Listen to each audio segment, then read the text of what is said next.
And good morning everyone. ఒక కొత్తగా పెళ్ళైన జంట కాలినడకన అరణ్య మార్గంలో వెళ్ళుచున్నారట.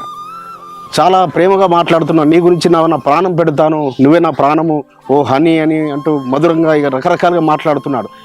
ఇంతలో సడన్గా ఒక ఎలుగుబంటి ప్రత్యక్షమైంది. అతను మరి పరిగెత్తి ఒక చెట్టు ఎక్కాడు. ఆ అమ్మాయి పాపం ఎక్కలేకపోయింది. తాను మరి పడిపోయి ఒక శవములాగా తను యోగా మాస్టర్ అన్నట్టు పడిపోయి తనున్నది. ఆ ఎలుగుబంటి వచ్చి ఈమెనంతా వాసన స్మెల్ చూసి ఆ చెవులో చూసి వెళ్ళిపోయింది. తర్వాత అతను భర్త అడుగుతున్నాడు, ఏమైంది, ఏం జరిగింది, ఏం చెప్పింది నీకు చెవులో అంటే, అది మగవారినే చంపుతుందట, ఆడవాళ్ళని ముట్టదట అనగానే మళ్ళీ వెంటనే చెట్టు ఎక్కాడు. అంటే ప్రేమ ఆ విధంగా ఉంటుంది. భార్యాభర్తల ప్రేమ మరి కొత్తగా పెళ్ళైనప్పుడు నిజంగా ఎప్పుడు తెలుస్తుంది? ప్రాణం సంకటం వచ్చినప్పుడు, ప్రాణాత్మకమైన గండం వచ్చినప్పుడు, మరి మరణ అంచుల్లో ఉన్నప్పుడు. ఇది నా కృపావాక్యం చూసుకుందాం. ఎఫెసీలో రాసిన పత్రిక 5వ అధ్యాయం 33వ వచనం. మెట్టుకు మీలో ప్రతి పురుషుడును తనను వలె తన భార్యను ప్రేమింపవలెను. ఎలా ప్రేమించాలని చెప్తున్నాడు? గొప్ప ఫ్యామిలీ కౌన్సిలర్ అపోస్తలుడైన సౌలు గారు, మరొక పౌలుగా మనం పిలుస్తుంటుంటాం కదా, ఆయన ఫ్యామిలీ మంచి కౌన్సిలర్. మరి భార్యాభర్తలు ఏ రీతిగా ఉండాలి, భార్య పిల్లలను ఏ విధంగా చూసుకోవాలి, భార్య భర్తను ఎలా గౌరవించాలి, ఎలా సన్మానించాలి, భర్త భార్యను ఎలా ప్రేమించాలట, తన సొంత శరీరం వల్లే. ఎక్కువ ప్రేమించాల్సిన అవసరం లేదు బిడ్డలారా. చాలామంది చెప్తారు నన్ను నా భార్య గురించి ప్రాణం పెడతానంటారు. కానీ ప్రాణాంతకమైన వ్యాధి వచ్చినప్పుడు, ప్రాణాంతకమైన మరి సంకటాలు వచ్చినప్పుడు, ప్రమాదాలు వచ్చినప్పుడు, అప్పుడు నీ ప్రేమ బయటపడుతుంది.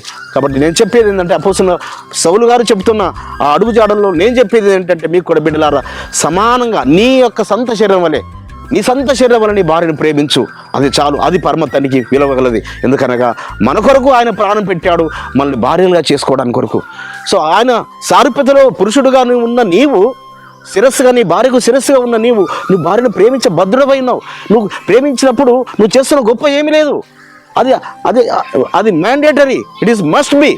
సో ఎందుకనగా నీ పక్కటెంకనే నిన్ను ప్రేమించుకుంటున్నావు. నీ భార్య అనారోగ్య పరిస్థితులు ఉన్నప్పుడు, నీ భార్య ప్రమాదంలో ఉన్నప్పుడు నీవు నీ భార్యకు సహకరించేవాడిగా ఉన్నావా?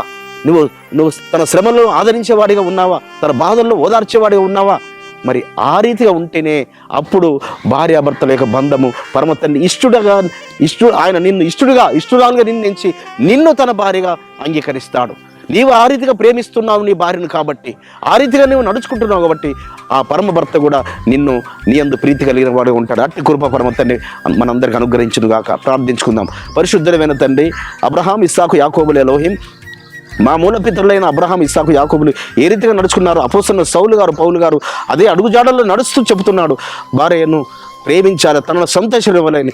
అట్టి కృప నీ పరిశుద్ధ అందరికి అనుగ్రహించమని నజరుడైన యేషువా మెస్సీయ నామమున స్తుతించి ప్రార్థించి వేడుకుంటున్నాం పరమ తండ్రి. మన పరలోకపు తండ్రియు, రక్షకుడును, విమోచకుడును, నజరేయుడైన యేషువా మెస్సీయ వారి దివ్య సముఖము నుంచి మీకు, మీ కుటుంబాలకు, మీ వంశాలకు శాంతి, సమాధానం, కృపయు మెండుగా కలుగునుగాక. ఆమేన్.